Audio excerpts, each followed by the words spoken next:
গায়ক অভিজিৎ ভট্টাচার্যের সঙ্গে শাহরুখ খানের মতানৈক্য বিভিন্ন সময় চর্চায় উঠে এসেছে। অনুরাগীরা চাইলেও দুই শিল্পীর মধ্যে সুসম্পর্ক নেই বলেই শোনা যায়।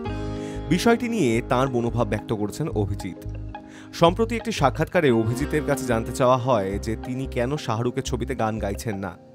উত্তরে অভিজিৎ মজা করে বলেন, মতের অমিল হতেই পারে, কারণ তা না হলে লুঙ্গি ডান্স গানটাও তো হতো না।